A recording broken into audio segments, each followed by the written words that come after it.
ഇനി അമ്മാവൻ വരുന്നതിന് മുമ്പ് പ്രശ്നം അറിഞ്ഞ് ആ പാകിസ്ഥാൻ വല്ലതും കയറി വരുമോ ദൈവമേ. ഞാൻ ഇടയ്ക്കിടയ്ക്ക് കടയുടെ പുറത്തേക്ക് നോക്കാൻ തുടങ്ങി. അങ്ങനെ കുറച്ച് സമയം കടന്നുപോയി. കുറച്ച് കഴിഞ്ഞപ്പോൾ അമ്മാവൻ കടയിലേക്ക് വന്നു. ഡാ ആഷിറേ, വല്യമ്മയ്ക്ക് തീരെ വയ്യ, അമ്മായി വിളിച്ചിരുന്നു. ഞാൻ നാളെ നാട്ടിലേക്ക് പോവാം. ഒരു 5-6 ദിവസം നീ ഒന്ന് കട നോക്കണം. ഏ, ഞാൻ ഒറ്റയ്ക്കോ? അതെ, അല്ലാതെ പിന്നെ ഞാൻ ആരെ പിടിച്ച് നിർത്താനാടാ? അതിപ്പോൾ എങ്ങനെ ശരിയാകും? 2 നേരവും എന്നെക്കൊണ്ട് പറ്റില്ല അമ്മാവാ. എടാ, ഞങ്ങൾ മുമ്പും ഇങ്ങനെയായിരുന്നു. ഒരാൾ നാട്ടിൽ പോകുമ്പോൾ മറ്റേയാൾ ഫുൾ ടൈം ഷോപ്പ് നോക്കണം. നീയത് ഫസ്റ്റ് ടൈം ആയതുകൊണ്ടാണ്, കുഴപ്പമൊന്നും ഉണ്ടാകില്ല. അപ്പോൾ ഞാൻ രാവിലെ വന്ന് രാത്രി വരെ നിൽക്കണോ എന്നാണോ അമ്മാവൻ പറയുന്നത്? അപ്പോൾ എനിക്ക് റെസ്റ്റൊന്നും വേണ്ടേ? എടാ, അതിന് നീ ഇന്നു മുതൽ 7 മണിക്ക് തന്നെ വന്ന് തുറക്കണ്ട. ഒരു 9 മണിക്ക് വന്ന് തുറന്നാൽ മതി. പിന്നെ ഉച്ചക്ക് ആ ഷമീറിൻ്റെ ഹോട്ടലിൽ പോയി കഴിച്ചോ. രാത്രിയും അവിടെ നിന്ന് തന്നെ കഴിച്ചാൽ മതി. രാത്രി 12 മണി ആവാനൊന്നും നിൽക്കണ്ട. 10 മണിക്ക് തന്നെ അടച്ചേക്ക്.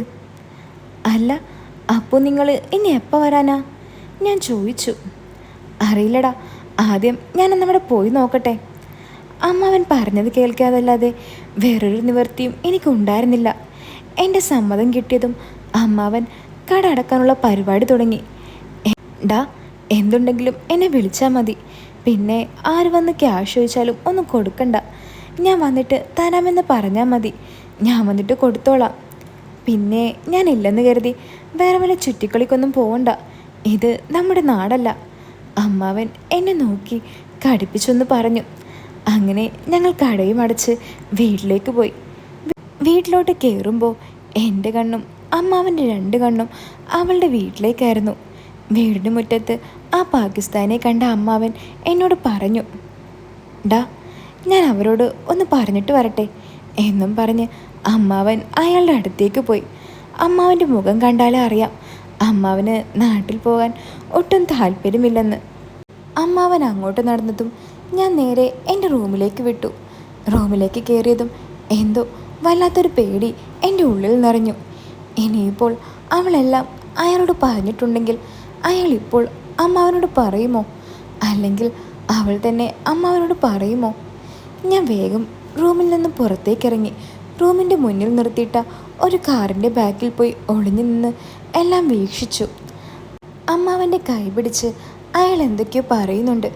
പക്ഷേ അവളെ അവിടെയെങ്ങും കാണുന്നുണ്ടായിരുന്നില്ല. അമ്മാവനും അയാളും ചിരിച്ച് സംസാരിക്കുന്ന കണ്ടപ്പോഴാണ് എൻ്റെ ഉള്ളിലെ തീ ഒന്നണഞ്ഞത്. അവർ വല്ലതും പറയുന്നുണ്ടോ എന്നറിയാൻ അമ്മാവൻ വരുന്നത് വരെ ഞാൻ അവിടെ തന്നെ കാത്തു നിന്നു.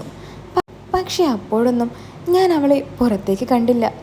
ഇനി ഫുഡ് വല്ലതും ഉണ്ടാക്കുമായിരിക്കും എന്നെനിക്ക് തോന്നി. അധികം വൈകാതെ തന്നെ അമ്മാവൻ അയാളോട് യാത്ര പറഞ്ഞ് തിരിച്ചു വരാൻ തുടങ്ങി. എന്തായാലും അമ്മാവൻ അവളെ കാണാതെ വരില്ല. അമ്മാവൻ യാത്ര പറയാൻ പോയി തന്നെ അവളെ കാണാനായിരിക്കും. എന്നിട്ടും അമ്മാവൻ അവളെ കാണാതെ വരണമെങ്കിൽ എന്തോ പ്രശ്നമുണ്ടല്ലോ. പക്ഷേ അയാൾ അമ്മാവനും ചിരിച്ചിട്ടാണല്ലോ സംസാരിക്കുന്നത്. ഒന്നും അങ്ങോട്ട് ശരിയാകുന്നില്ലല്ലോ. ഇനി അമ്മാവനോട് ഒന്ന് ചോദിക്കാമെന്ന് വെച്ചാൽ അതും ശരിയാകില്ല. അമ്മാവൻ വരുന്നത് കണ്ട് ഞാൻ റൂമിലേക്ക് ഓടി. റൂമിലെത്തി ഞാൻ വേഗം ഡ്രസ്സെല്ലാം മാറി തോർത്തെടുത്ത് കുളിക്കാൻ കയറി. കുളി കഴിഞ്ഞ് റൂമിലേക്ക് വന്നപ്പോൾ ടി വിയുടെ മുന്നിലുള്ള ചെയറിൽ അണ്ടിപ്പോയ അണ്ണാനെ പോലെ അമ്മാവൻ ഇരിക്കുന്നു. എന്നെ കണ്ടതും, ഡാ, നീ ഒന്ന് പോകുമോ നാട്ടിലേക്ക്? എനിക്കെന്തോ തീരെ സുഖമില്ലാത്ത പോലെ. നീ വേണമെങ്കിൽ 1 മാസം കഴിഞ്ഞ് വന്നാൽ മതി. ഇവിടെയുള്ള കാര്യങ്ങളെല്ലാം ഞാൻ നോക്കിക്കോളാം, അമ്മാവൻ എന്നോട് പറഞ്ഞു. അത് ഞാൻ പോയിട്ടിപ്പോൾ എന്ത് ചെയ്യാനാ? അമ്മാവനല്ലേ അവിടെ വേണ്ടത്. എനിക്ക് എന്തറിയാനാ? അതല്ലടാ, പെട്ടെന്നെന്തോ വിഷമം കയറിയ പോലെ. അതെന്തോ പറ്റി അമ്മാവാ? അതല്ലടാ, ഉമ്മായ വയ്യാത്തൊരവസ്ഥയിൽ ഞാൻ ഇതുവരെ കണ്ടിട്ടില്ല. എനിക്കെന്തോ അതെല്ലാം കാണുമ്പോൾ താങ്ങാനാകുമോ എന്നൊരു ഭയം. അമ്മാവൻ പറഞ്ഞത് കേട്ട് ഞാനൊന്ന് ആലോചിച്ചു. ഇതിപ്പോൾ സത്യമാണോ അല്ലേ? ആ പെണ്ണിനെ കാണാൻ പറ്റാത്തതുകൊണ്ടുള്ള പ്രശ്നമാണോ ഇനി? എടാ, എന്താടാ, നീ പോകുമോ? അമ്മാവൻ എന്നോട് വീണ്ടും ചോദിച്ചു. എന്തായാലും ഫോട്ടോ പ്രശ്നത്തിൽ എങ്ങോട്ടെങ്കിലും പോകാൻ തീരുമാനിച്ചിരിക്കെ ഇതൊരു നല്ലൊരവസരമായി തോന്നി. ആ, ഞാൻ വേണമെങ്കിൽ പോകാം, ഞാൻ അമ്മാവനോട് പറഞ്ഞു. അത് കേട്ടതും അമ്മാവൻ ഫോണെടുത്ത് അമ്മായിക്ക് വിളിച്ചു. അമ്മാവൻ കാര്യങ്ങളെല്ലാം പറഞ്ഞു. പക്ഷെ അമ്മായി സമ്മതിച്ചില്ല. അമ്മായി അമ്മാവനെ കുറേ വഴക്ക് പറയുന്നത് ഞാൻ അടുത്തുനിന്ന് കേട്ടു. പറ്റില്ല, നിങ്ങൾ വരാതെ ഒന്നും അറിയാത്ത ആ കിടന്ന ചെക്കനെ പറഞ്ഞു വിട്ട നാട്ടുകാരും കുടുംബക്കാരും എന്താ വിചാരിക്കുക?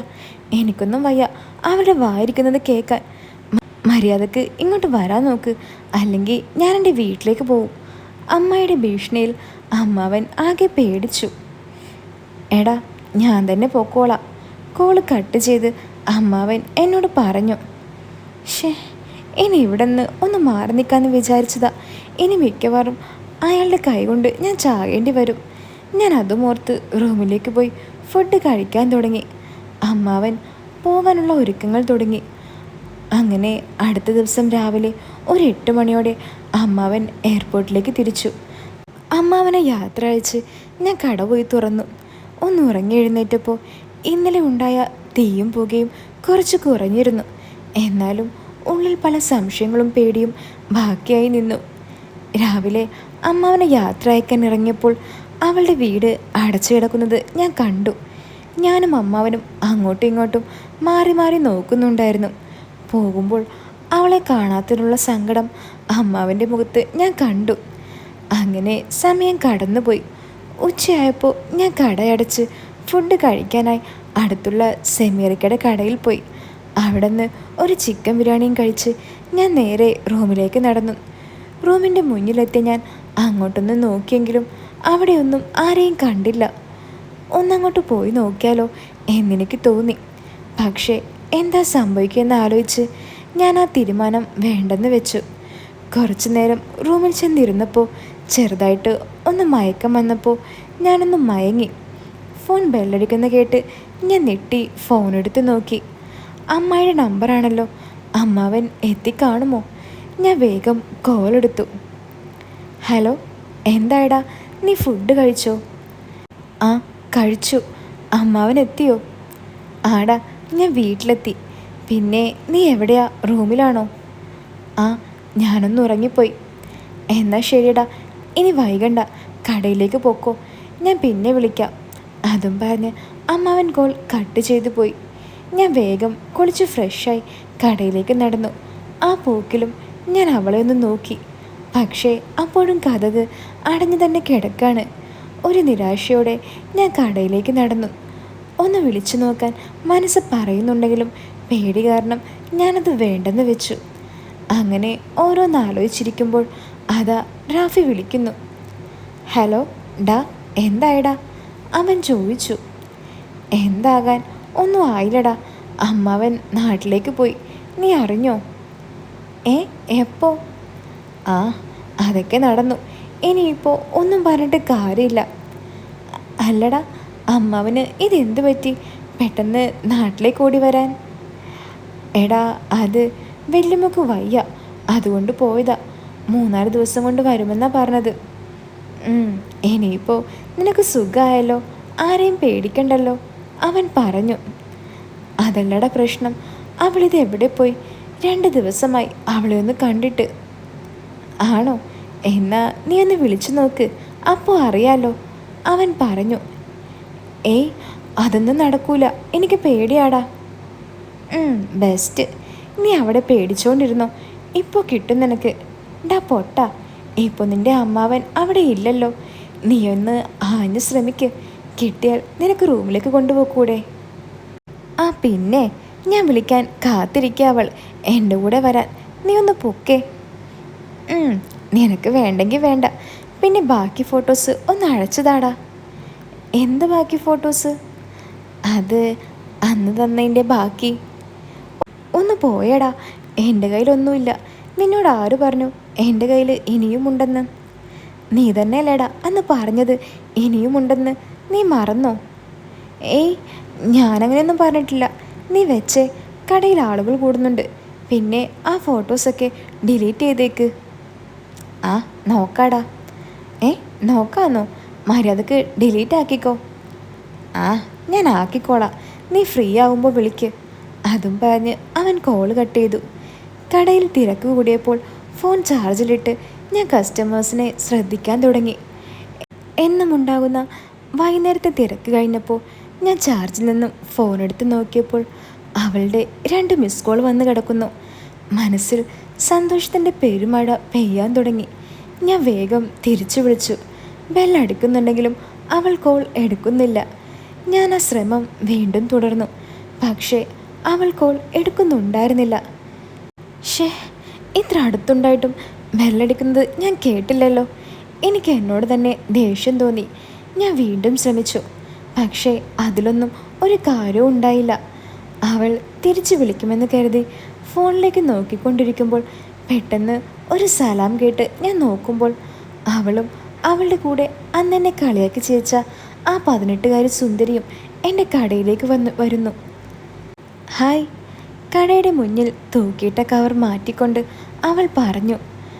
പുറകെ ചെറു പുഞ്ചിരിയോടെ എന്നാൽ ഉള്ളിൽ പേടിച്ചു വിറച്ചുകൊണ്ട് ഞാനും തിരിച്ചൊരു ഹായ് പറഞ്ഞു. ഞാൻ നിന്നെ വിളിച്ചിരുന്നല്ലോ, നീ എന്താ കോൾ എടുക്കാത്തേ? അവൾ ആ തിളങ്ങുന്ന കണ്ണുകൾ കൊണ്ട് എൻ്റെ കണ്ണിലേക്ക് നോക്കി ചോദിച്ചു. ഞാനാണെങ്കിൽ ആ നോട്ടത്തിൽ തന്നെ പാതി അലിഞ്ഞു പോയിരുന്നു. 2 സുന്ദരികളെ മുന്നിൽ നിർത്തി എനിക്ക് മറുപടി പറയാൻ പറ്റുന്നുണ്ടായിരുന്നില്ല. അത് കടയിൽ നല്ല തിരക്കുണ്ടായി, ഞാൻ കണ്ടില്ല. അവരുടെ മുന്നിൽ താവേണ്ടെന്ന് വെച്ച് ഉള്ള ധൈര്യം പൊടി തട്ടിയെടുത്ത് ഞാൻ കുറച്ച് ബലം പിടിച്ച് പറഞ്ഞു. ഇവളെ നിനക്ക് മനസ്സിലായോ? മറ്റവളുടെ തോളിൽ കൈവച്ച് അവൾ എന്നോട് ചോദിച്ചു. ആ, എനിക്കറിയാം, ഞാൻ ചെറിയ ദേഷ്യഭാവത്തോടെ പറഞ്ഞു. നിന്റെ ദേഷ്യം ഇതുവരെ മാറിയില്ലേ? ഇവളാളൊരു പാവ, അന്ന് അറിയാതെ ചിരിച്ചു പോയതാ, നീ ഒന്ന് ക്ഷമിക്കടാ.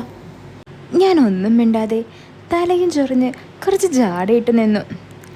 എന്നാലും എന്നെ കാണഞ്ഞിട്ട് നീ ഒന്ന് വിളിച്ചു പോലും നോക്കില്ലല്ലോ. എൻ്റെ കയ്യിൽ ഒരടിയടിച്ച് അവൾ ചോദിച്ചു. അത് ഞാൻ എപ്പോഴും നോക്കാറുണ്ട്, നിങ്ങളവിടെ കാണാറില്ലല്ലോ. നിങ്ങൾ എവിടെ പോയിരുന്നു? ഞാൻ ചോദിച്ചു. അത് ഞാൻ അവളുടെ വീട്ടിൽ പോയിരുന്നടാ. വരുന്ന വഴിക്ക് നിന്നെ ഒന്ന് വിളിച്ചു നോക്കിയതാ. നീ വീട്ടിലാണോ അതോ കടയിലാണോ എന്ന് അറിയാനായിരുന്നു. അല്ല, നിൻ്റെ അമ്മാവൻ എവിടെ? അമ്മാവൻ നാട്ടിൽ പോയി. നാട്ടിലേക്കോ? അതെപ്പോ? അത് അമ്മാവൻ്റെ ഉമ്മാക്ക് വയ്യ എന്നും പറഞ്ഞ് ഒരു കോള് വന്നിരുന്നു, അങ്ങനെ പോയതാ. ഓ പാവം, ഇനി എപ്പോൾ വരും? അതറിയില്ല, എന്തായാലും ഒരാഴ്ചയാകും. എടി, നീ എന്താടി ഇങ്ങനെ നോക്കി നിൽക്കുന്നേ? അവനോട് സോറി പറ. അവൾ മറ്റവളോട് പറഞ്ഞു. സോറിയോ? എന്തിന്? നിന്നോട് സോറി പറയാൻ ഞാൻ കൂട്ടിക്കൊണ്ട് വന്നതാ ഇവളെ. ഇവളിനി 2 ദിവസം എൻ്റെ കൂടെ ഉണ്ടാകും. ആഹാ, അത് കൊള്ളാലോ. ഹസ്ബൻഡ് ജോലിക്ക് പോകുമ്പോൾ നിങ്ങൾക്കിനി ബോറടിക്കില്ലല്ലേ? ഞാൻ പറഞ്ഞു. അതുകൊണ്ടല്ലടാ, അങ്ങേരിനി 2 ദിവസം കഴിഞ്ഞേ വരൂ. ദുബായ് മാർക്കറ്റിലേക്ക് ലോഡെടുക്കാൻ പോയേക്കാം. അതാ ഞാൻ ഇവളെയും കൂടി കൂട്ടി വന്നത്. ഓ അങ്ങനെ. ഞാൻ 2 പേരെയും നോക്കി പറഞ്ഞു. സോറി കേട്ടോ. ആ സുന്ദരി എന്നെ നോക്കി പതിയെ പറഞ്ഞു. അപ്പോൾ ഈ കഥയുടെ ബാക്കി ഞാൻ ഉടൻ തന്നെ ഇടാട്ടോ. വീഡിയോ ഇഷ്ടപ്പെട്ടാൽ വീഡിയോ ഒന്ന് ലൈക്ക് ചെയ്യാനും മറക്കല്ലേ. അതുപോലെ തന്നെ ഇപ്പം നിങ്ങൾക്ക് സ്റ്റോറി മുഴുവനായിട്ടും കേൾക്കാൻ വേണ്ടി എനിക്ക് ടെലിഗ്രാമിൽ മെസ്സേജ് അയച്ചാൽ ഇപ്പം എനിക്കത് കാണാൻ പറ്റില്ല കേട്ടോ. ഒരു 22-ാം തീയതിക്ക് ശേഷമായിരിക്കും എല്ലാം ശരിയാവുന്നത്. അപ്പോൾ അതിന് ശേഷം നിങ്ങൾ എനിക്ക് മെസ്സേജ് അയച്ചാൽ മതി. അതുപോലെ തന്നെ ഇനി ചാനലിൽ, അതായത് പ്രീമിയം ചാനലിൽ സ്റ്റോറീസ് വരുന്നത് അതിന് ശേഷമായിരിക്കും കേട്ടോ. അപ്പോൾ എല്ലാവരും അതുവരെ ഒന്ന് കാത്തിരിക്കണേ. അപ്പോൾ പുതിയൊരു കഥയായിട്ട് നമുക്ക് വീണ്ടും കാണാം. എല്ലാവരും കാത്തിരിക്കുക.